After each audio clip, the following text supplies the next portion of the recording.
When my husband returned from his work trip, his behavior seemed suspicious. I stumbled upon photos of him with his ex at a work event. When I confronted him, he said, "I took her as my date because it's embarrassing to be with an ugly and useless housewife." So I served him divorce. 2 years later, I ran into him and said, "What a twist of fate."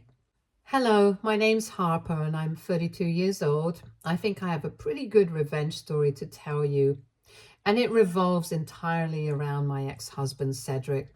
For starters, a little about myself. I grew up in a small town and moved to the city for college. I studied finance and worked hard to get a good job. I loved my work, but I also loved helping people, which made me good at what I did. I met Cedric at a corporate event shortly after I started my job. He was already a manager at the company. We both loved traveling and working hard. At the event, we talked about our favorite places and our goals. I found him interesting and kind. Cedric had just come out of a tough breakup when we met. He was with his ex, Kiara, for 5 years, and they were even engaged. But Kiara felt Cedric was too focused on his job and not enough on their relationship. She left him, saying she could do better. Cedric was heartbroken and felt completely lost. After the breakup, he moved to a new state because the place he lived in before was filled with memories of Kiara. He thought starting fresh in the new place might help him heal. Even though he tried to move on, it was clear he was still struggling with the past. Meeting me was his attempt to find something new, but it was hard for him to let go of what he had lost. I wanted to help Cedric get over Kiara, so I listened to his stories and feelings. I encouraged him to focus on the future, not the past. As we spent more time together, having lunch and sharing our dreams, I noticed something amazing. When Cedric started smiling genuinely for the first time, I felt a warm sense of joy. It was like a weight had lifted off him, and seeing him happier made me feel that our connection was truly special.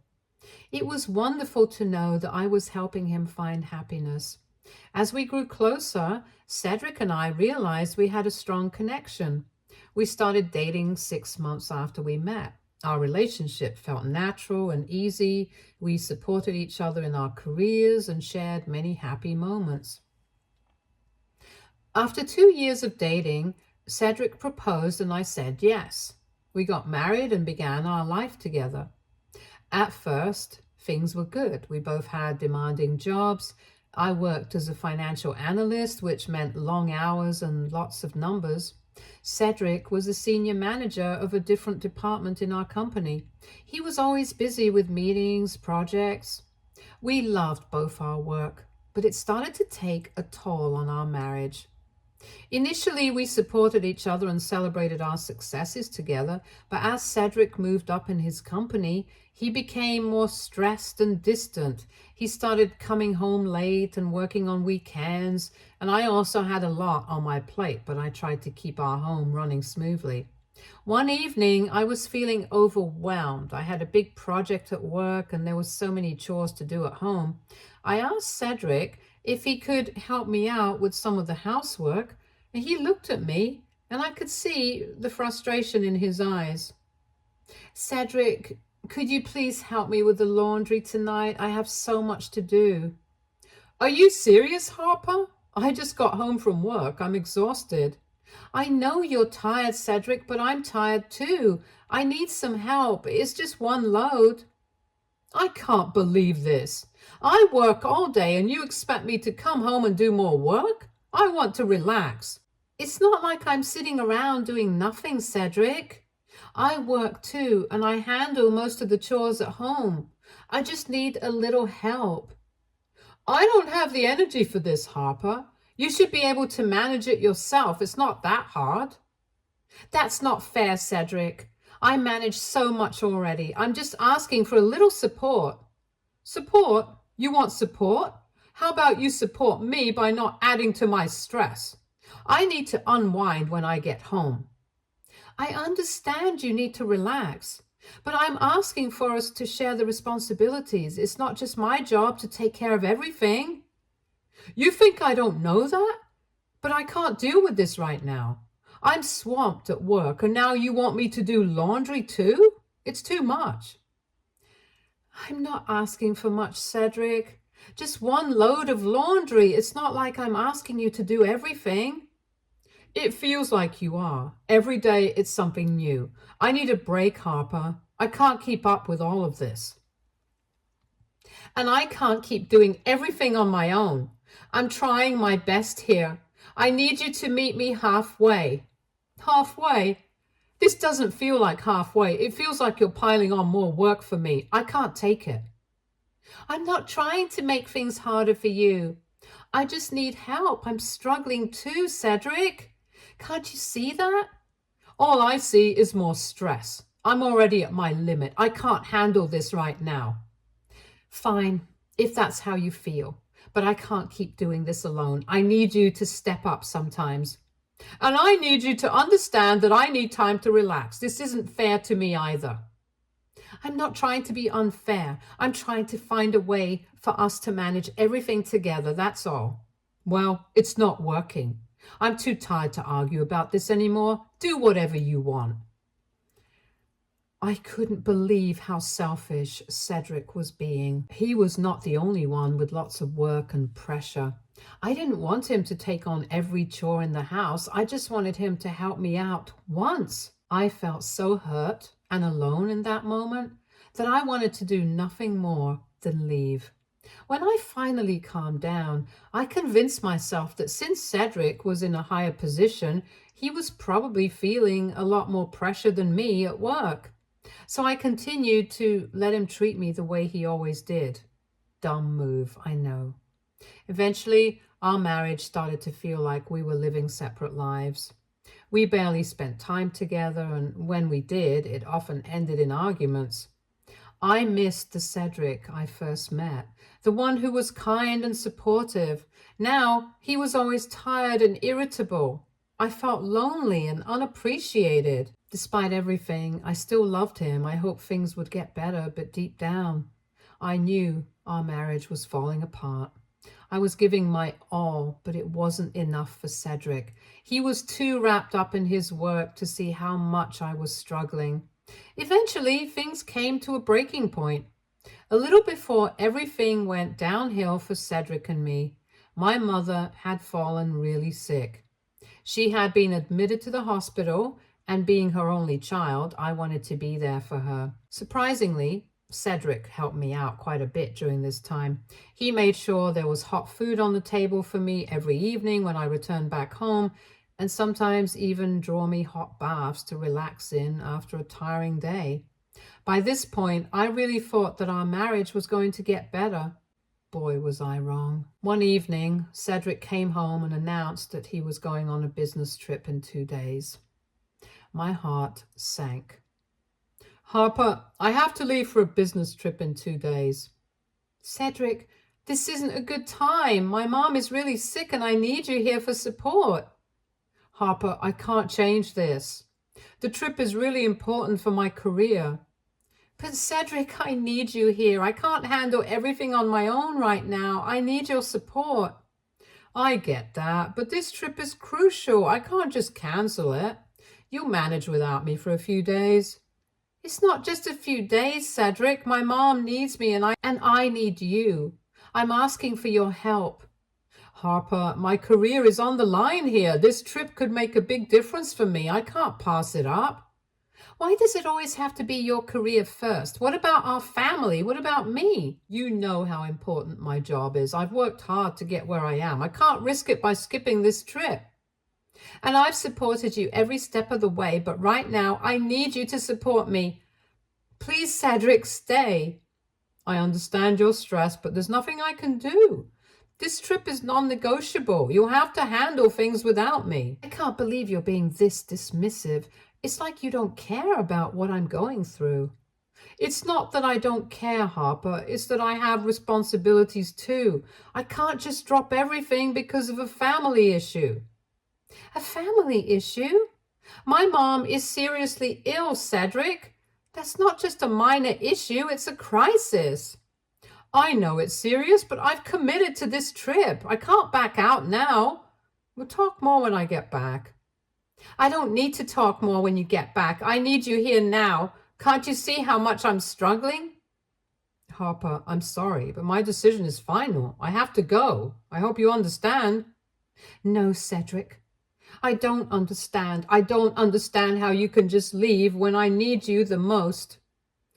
This is hard for me too, but I don't have a choice. I have to think about my career and our future. What future, Cedric? If you keep putting your job before everything else, what kind of future do we really have? We'll figure it out when I get back, I promise. Just try to manage without me for a few days. I guess I don't have a choice, do I? But remember this when you're gone. Remember how I asked for your help and you chose your job instead. I felt a lump in my throat. I wanted to scream and to tell him how much I needed him. But I knew it wouldn't change his mind. Cedric always put his job first. He didn't see how much I was struggling both with my mom's illness and the stress of my own job. I felt alone and helpless. I walked away from Cedric that day and made sure that he did not see me cry because I did not want him to have the satisfaction of knowing that he affected me. When Cedric left, I had to manage everything by myself. I visited my mom in the hospital every day, trying to be strong for her. At work, I kept up with my responsibilities even though I was exhausted. At home, I handled all the chores and tasks that piled up. I missed Cedric, but I also felt angry that he wasn't there when I needed him most. Cedric was gone for a week. He barely spoke to me during this week. Every time I tried to call him, he was busy or too tired to speak to me.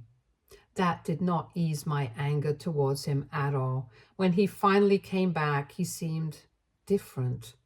He was distracted and distant. He barely spoke to me and spent most of his time on the phone or in his study. Given that he was a lot more attentive and caring before he left for his business trip, I couldn't shake the feeling that something was wrong.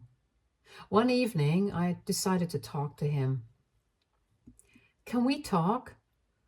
Sure. Why are you asking me if we can talk? Just talk to me. Well, I'm sorry, but I do want to talk to you about something serious. Fine. What is it? Is everything all right with you? You seem different since you got back from your trip.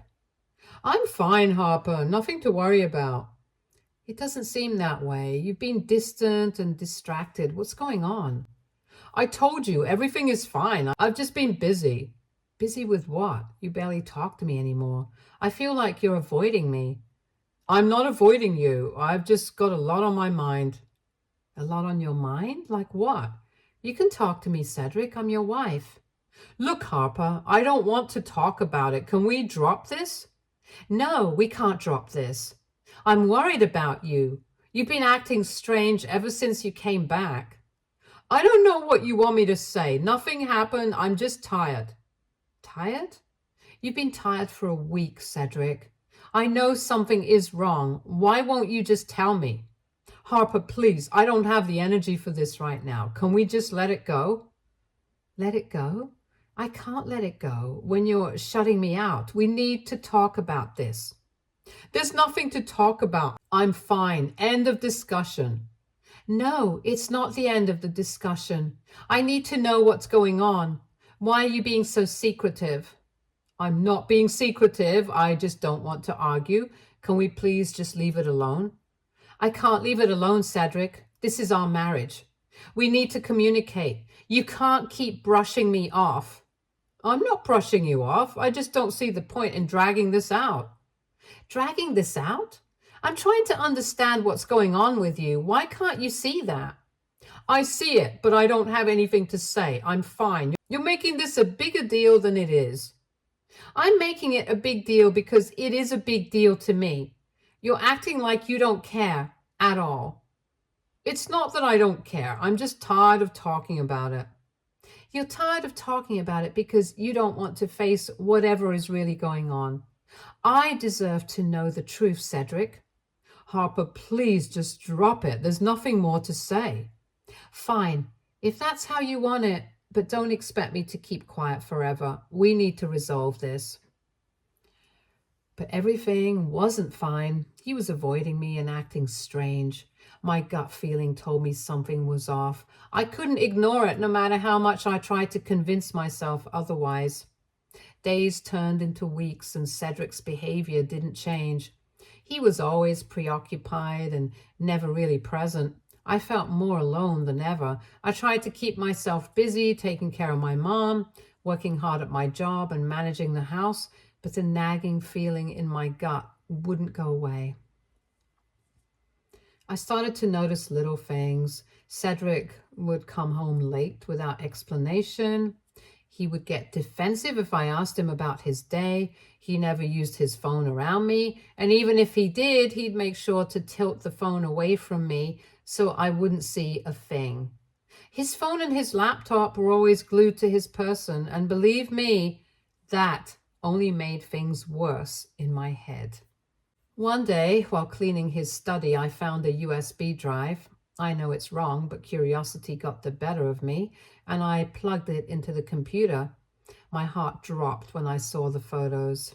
Cedric and his ex-girlfriend, Kiera, together at a work event. They looked really close to each other the entire time. He had his hand around her waist and looked at her like she was the light of his life. The way he looked at me, always.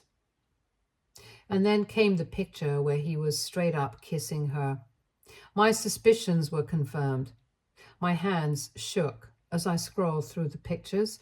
The betrayal hit me hard.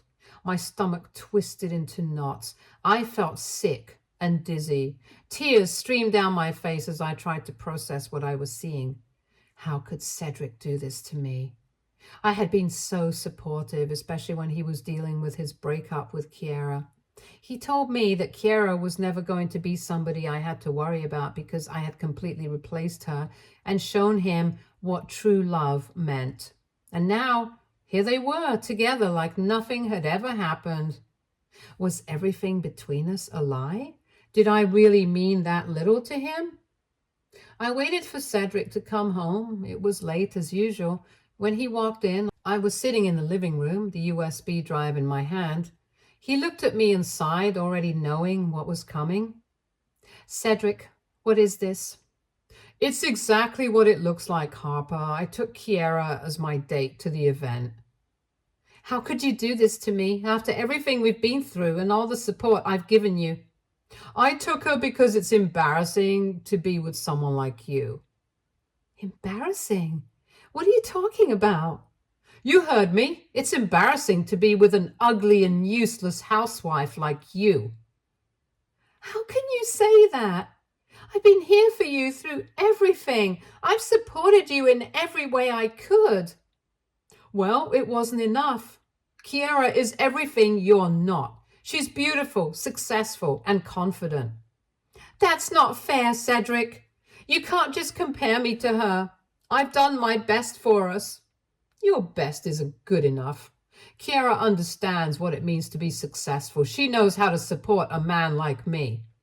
And I don't. I've always been there for you, no matter what. How can you treat me like this? Because I'm tired of pretending, Harper. I deserve better than what you can offer. I can't believe you're saying this. After all these years, this is how you feel? Yes, this is how I feel. I should have never settled for you. Settled? You're saying our whole marriage was just you settling? Exactly. Kiera is the one I should be with, not you. I can't believe you've been lying to me this whole time. Why didn't you just leave if you were so unhappy? Because it was convenient. But now I'm done pretending. I want to be with someone who's worth my time. So all this time, I was just a convenience to you? Just someone to fill the space? Pretty much. Kiera is the one who really matters to me. I gave you everything I had, and it still wasn't enough for you. That's right. Now you finally get it. You're a terrible person, Cedric. I can't believe I wasted so many years on you. That's your problem, not mine. I'm moving on to something better. You'll regret this one day. You'll see what you've lost. I doubt it. I'm already happier with Kiara than I ever was with you. You think you're happy now, but you're just running away from your problems. And you're one of those problems, Harper. Now that I'm free, I can finally live the life I want. You're cruel and selfish. I hope you realize one day how much you've hurt me. Doubt it. I'm too busy enjoying my life with Kiara. I hope she sees your true colors before it's too late for her. Don't worry about Kiara. She's not as naive as you. I can't believe I ever loved you. You're not the man I thought you were. Good. Now that you know, we can finally move on. I will move on, and I'll be better off without you. We'll see about that. I can't look at your face. I'm going to bed. Don't let the door hit you on the way out. I pretty much ran to the bedroom so I could sob. Cedric's words felt like a slap in the face. I was devastated. All the love, support, and effort I had put into our marriage meant nothing to him. I felt humiliated and heartbroken. I couldn't believe how cruel he was being. The next day, I made an appointment with a lawyer and filed for divorce. I knew I deserved better and that I couldn't stay in a marriage where I was so unappreciated. After I filed for divorce, the proceedings were difficult and draining. Cedric seemed eager to get everything done quickly. He pushed hard to speed up the process, which only hurt me more. It felt like our marriage meant nothing to him. He treated it like a business deal that he wanted to finish as fast as possible. The lack of respect and the way he dismissed our shared history made me feel even more crushed. The days after the divorce were some of the hardest of my life. I had to move out of the place I had called my home for years. I felt lost and depressed. I missed the life we had, even if it wasn't perfect. I tried to keep busy with work and taking care of my mom, but the loneliness was overwhelming. I couldn't shake the feeling of being discarded and forgotten. Then, one day, as I was scrolling through social media, I came across a post by Cedric. It was a photo of him and Kiara, looking very happy together. The caption read, "The one and only true love of my life." Seeing that made me feel a rush of anger. How could he be so callous and insensitive? It was as if our whole marriage was erased and replaced with this new perfect life. That post was a turning point for me. Instead of sinking deeper into my sadness, I felt a new determination. I was going to prove to Cedric and to myself that I was better than he ever thought. I channeled all my anger and hurt into working harder than ever. I took on extra projects at work, networked aggressively, and enrolled in an MBA program to boost my career. It wasn't easy. There were long nights and stressful days, but I was determined to succeed. My efforts paid off as I climbed the corporate ladder. I became known for my skills and dedication, and soon enough I was offered a position as the Chief Financial Officer, CFO, of the parent company that owns Cedric's firm. When I reached this milestone, I felt a mix of pride and satisfaction. I had worked incredibly hard to get here, and I knew it was all because of my strength and perseverance. I was no longer the person Cedric had dismissed. I was a successful, respected professional. It was at a high-profile corporate event that Cedric and I ran into each other. I was there to receive an award for my role as the CFO of the parent company. I had worked so hard to get to this point, and I felt confident and proud as I walked into the venue. My dress and my demeanor were worlds apart from the person Cedric had left behind. As I mingled with other guests, I noticed Cedric across the room. He looked shocked when he saw me. I could see his eyes widen and his mouth drop open. He made his way over to me, clearly stunned. "Harper? What are you doing here?" What a twist of fate. I'm here as the CFO of the parent company. The event is actually in honor of me and a few other high-ranking officials. You're kidding, right? You're the CFO? Yes, I am. Here, look at the brochure. No way, this can't be real. Let me see that. Go ahead. My name is right there, listed among the top officials receiving awards. I don't believe it. How did you? I worked hard, Cedric. I climbed the corporate ladder and earned my position. You must have cheated your way to the top. There's no way you could have done this on your own. Believe what you want, Cedric. The proof is right in front of you. I always knew you were ambitious, but this is something else. I didn't cheat, Cedric. I put in the hours, made the right connections, and proved my worth. Unlike you, I didn't take shortcuts. You expect me to believe you got here without any tricks? I know how these things work. I didn't need tricks. I have the skills and the determination. That's how I got here. You think you're better than me now, don't you? Just because you have a fancy title. It's not about being better, Cedric. It's about proving to myself that I can achieve my goals despite what you thought of me. I just can't wrap my head around this. How could I not have known? You never cared to know, Cedric. You were too focused on yourself and your own career. You think you're so smart, don't you, showing up here flaunting your success? I don't need to flaunt anything. My success speaks for itself. So what now? You're just going to rub this in my face? I don't need to. Your reaction is enough for me. This isn't over, Harper. I'll find out how you really got here. Well, you can try, but it won't change anything. I've earned my place, fair and square. You think you're untouchable now, just because you're a CFO? I don't think I'm untouchable. I just know my worth, and I know that I didn't need to belittle others to get where I am. You're unbelievable. All this time and you never showed any sign of this ambition. Maybe you just never bothered to look. Maybe you were too busy looking down on me to see what I was capable of. You really think you can keep this up? Being a CFO is a lot of pressure. I'm well aware of the pressure, Cedric. I thrive under it. We'll see about that. Don't think I'm going to just accept this. You don't have to accept it, but you can't change it either. This is my reality now. Fine, enjoy your moment in the spotlight, Harper. We'll see how long it lasts. It's not just a moment, Cedric. It's my career, and I'm just getting started. Cedric tried to apologize further, but I could see the regret and disbelief in his eyes. I wasn't interested in his apologies. I had moved on and built a successful career. I felt a sense of triumph knowing that I had achieved more than he ever thought possible. I smiled and walked away, feeling stronger and more confident than ever.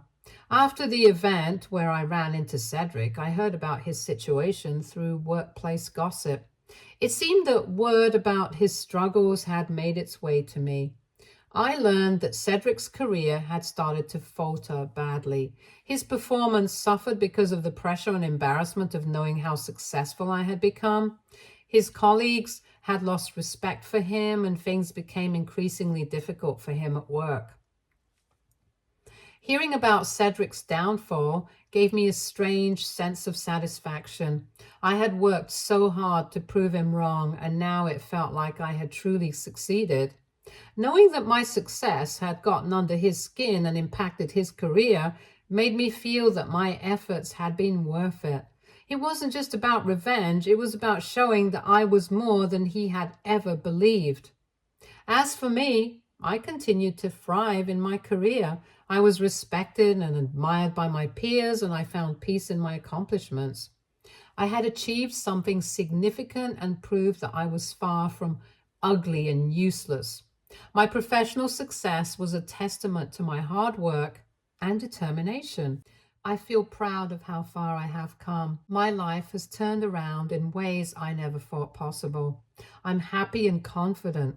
I'm no longer defined by my past with Cedric. My achievements are my own, and they're a reflection of my true capabilities. In the end, I realized that the best revenge was living well and succeeding on my own terms.